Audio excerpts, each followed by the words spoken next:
is called Creepy Apps You Should Never Install by Visual Ventures. Dude, I'm freaking curious how many of these I've already had on my device at one point or another. Let's freaking see, dude. I want to see these apps. Then millions of unsuspecting Hopefully Android they're not too users scary. downloaded the bad apps a total of 4.2 million times. So as you're about to see, the risk is very real. Someone once said when you download Probably just for Android users though, right? app, you're basically inviting the people in charge of that app right into your cell phone. The problem is that some apps look harmless, but after you install them, you realize that they're much worse than you think. In this video, we'll talk about the creepiest apps, some that have been banned, but others that are still up today. I'm Visual Venture, and I want to thank you guys for being on this YouTube journey with me. Girls Around Me. The Girls Around Me app has been called a stalker's paradise. It's also been described as dangerous, a pred's wet dream, and the creepiest iPhone app ever created. So what How about does this it know they're girls and that they're real? app makes a lot of people hate it? Girls Around Me is an iPhone app that scans a neighborhood to find where women are. Using the app is pretty simple. Not the women locator machine. I mean application. After someone That's downloads creepy, dude. Girls I feel Around like Me we've and signs heard in, about this the before. app uses their phone and Maybe it it was pulls something data similar. from social media sites searching for females who checked in nearby or live in the area. When the scan is complete, the app displays photos of nearby women as pins on Google Maps, hence the name Girls Around Me. If a user wants to know more about any women on the map, they can simply tap on the woman's picture to connect to her Facebook account, see her full name and profile pictures, or even message her within the app. Yeah, that's gotta go, dude. Why would anyone need an app that searches for women around them? The reason people use Girls Around Me becomes Yes, I have seen this before, dude. I reacted to some video where this app was mentioned, dude. I like your cut, G. God, that's creepy, dude. I'm actually holding these for defense purposes now. Girls Around Me? I've had that problem, so I understand why they'd have to make an app to combat it if it was a lot of people going through the same stuff. And layers it over on Google Maps, which allows real-time GPS location data to locate nearby women. Now, there were ways to prevent yourself from being located on this app, with the easiest option being to turn off your geolocation and making your account private. This raises a ton of concern because this shouldn't have to be done at all. People shouldn't have to fear that when they post a picture on like a social media app that they're gonna get that you're gonna be geotagged for life as a woman. I don't think many people want that to happen. What do you mean? That's why on paper I'm a man. For legal purposes, I'm a man, and my circumcision was extremely painful. I don't know about that. I think that's a whole lot of cap. I think they're lying. I don't have an account, obviously. And I'm not looking for any women. Obvious when you read what's on the app's official love it's like a one-sided dating app, dude. dude. It makes no sense. Me puts you in control. Reveal the hottest night spots, who's in them, and how to reach them. If you scroll down, the website explains. But this is not an innocent app. This is not just a sweet way for shy guys to figure out who's there. This has an agenda to it. The problem is that the girls showing up on the app have no idea that their location, pictures, and information are being broadcasted to thousands of men. It's like they're participating in a game they didn't sign up for. Although this is creepy, there's something else about the app that made people even more furious. Women were worried about how easy it is for Girls Around Me to pull up their personal information. How did this app always know exactly where they were when they never signed up for it? The app gets its data from Facebook and Foursquare. Billions of people are signed up to Facebook and millions use Foursquare to explore interesting new places. Do they use Foursquare? Hello, bozo. Who the hell's using Foursquare? I mean, like restaurants, what the hell? On purpose, anyway. It turns out Foursquare and Facebook have open APIs that let developers pull publicly shared. To imagine this app in the wrong hands. Girls Around Me triggered a nationwide debate about online privacy. In the wake of all this backlash, Foursquare shut off API access to Girls Around Me, making it difficult for the app to track anyone. But the public outcry continued. Someone wrote, "Girls Around Me is an evil app that should be pulled from the iOS App Store." And in March of 2012, Girls Around Me was finally removed from the App Store. This next app was so bizarre it became headline news in multiple countries. With me. People love taking selfies, and there are thousands of photo apps designed just for that. However, there's one photo app that makes a strange claim. The app says it can take selfies with people who have passed away. With Me is an app that allows users to snap selfies with deceased friends or family members. What? Hello, bozo. What? Like George Washington? Although this sounds magical, the app doesn't bring anyone back to life. Instead, it combines 3D technology and artificial intelligence to recreate the image of someone who has passed away. Surely this is harmless enough, albeit stupid. Creating a 3D avatar, the app trains the avatar with the personality of the deceased person. Artificial intelligence then is that necessary? It's just a picture, dude. The we don't need a personality with the user. The result is an AI character. Oh wow, that looks so real. It's George. Imitates Mr. Washing friend or family member. When the app was first displayed at the 2017 World Mobile Congress, me and my girlfriend at VidCon, everyone was asking the same question: why would anyone create an app like this? With Me was developed by Elroyce, a Korean firm that specializes in creating realistic 3D avatars. Elroyce spokesperson Eugene Lim explained the inspiration for the app, saying, "We actually designed it for someone who was lost in their family." She added, "I had a grandmother before and she passed away a few years ago, but I really regret that we didn't have any pictures together. I cannot take a photo with her anymore, so in that case, it would be great to use our avatars." Even though the app's creators think that is a wholesome backstory, but I mean, it's just like those little avatar things that they have on Snapchat or like Bitmojis or whatever the fuck. I think Instagram has them as well. Freaking just like a little cartoon thing. I mean, you could use it for sentimental reasons, for sure. Since others find it questionable to interact with digital versions of deceased people. Some people might say it's very weird to study people who have died and how prudish do you have to be to not want a selfie with me after you die? Some may think like that, but I would say, Grandma, I want to remember you forever.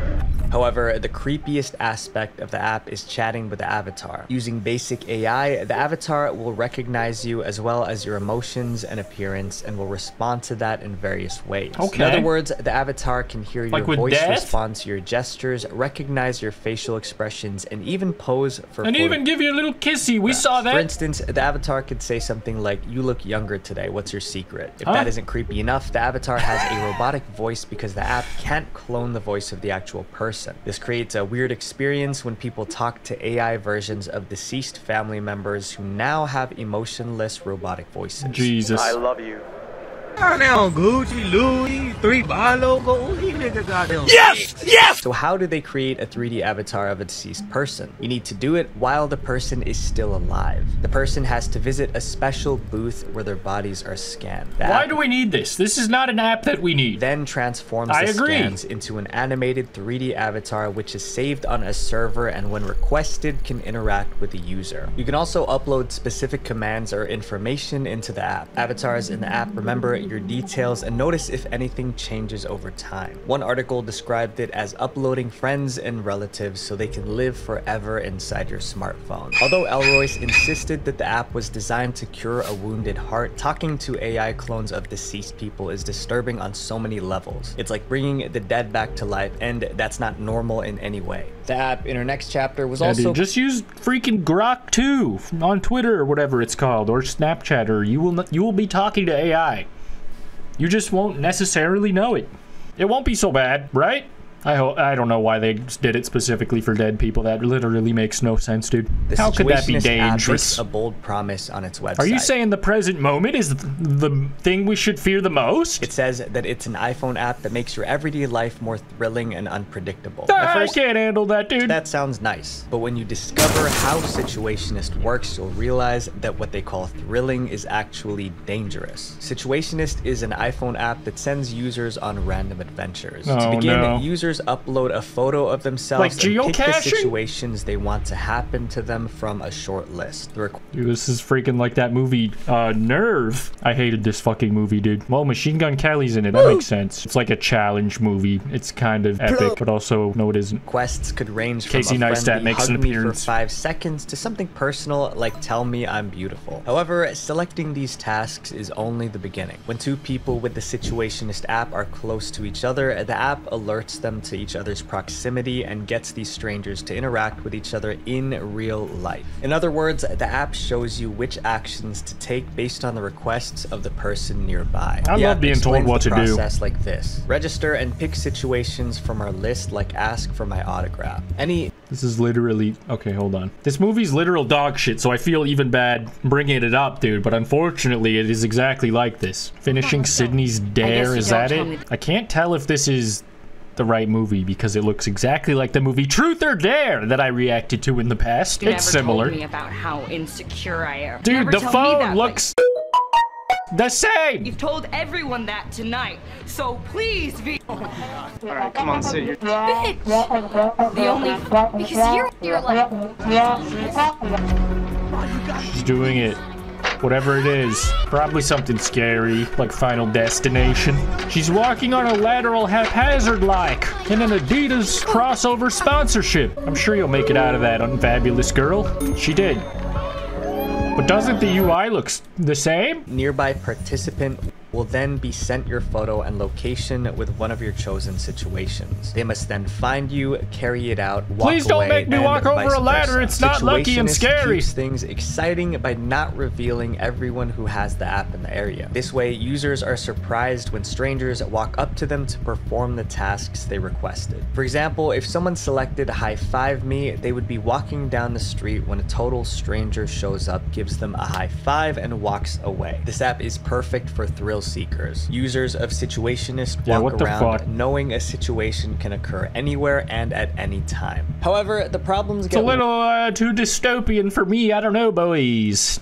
Instant, your life. Please do not high five me, even if I jokingly said it in a video or some shit. I was kidding. This is just a scenario from the app, but this is a reality that happens every day. I've seen 3 accidents just this month, and I barely go out. Getting injured is just the beginning. Decided to have fun and try communicating with the spirit world. Okay, to do that, they downloaded the Ouija board app from the App Store. I've seen that before. I don't know if they were actually official Hasbro endorsed or official Hasbro products. Is a digital version of the popular I'm pretty sure Hasbro makes Ouija board. Is a flat board marked with the letters of the alphabet, the numbers 0 to 9, and the words yes, no, and goodbye. It's typically used by spiritualists who claim they can communicate with ghosts, demons, and other spirits. To use the Ouija board, people hold the pointer with their fingertips. Then they take turns asking simple yes or no questions. After each question, a spirit supposedly moves the pointer to spell out the answers. The app works in a similar way, but instead of using a physical board, everything happens on a phone screen. So I asked, are there any spirits with us?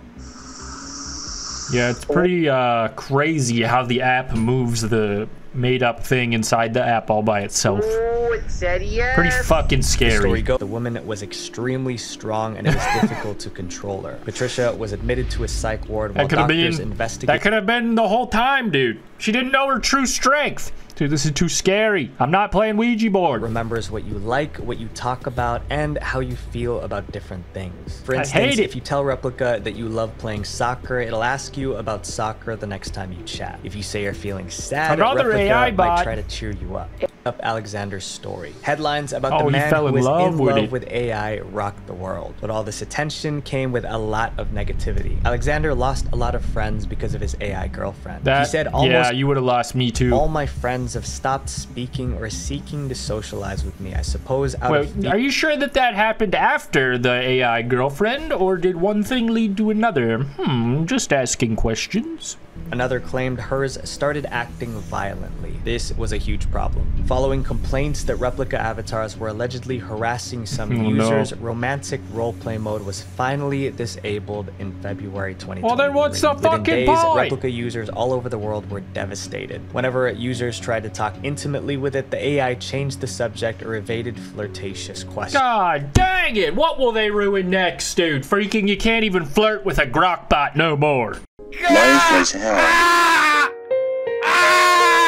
Cooking up love in the crock pot. Not no more. Dude, shout out Visual Venture. This was an interesting video, dude. A lot of these apps I had never freaking heard of before, except for in other videos about creepy apps. What's the creepiest goddamn thing on your phone? I just want to know.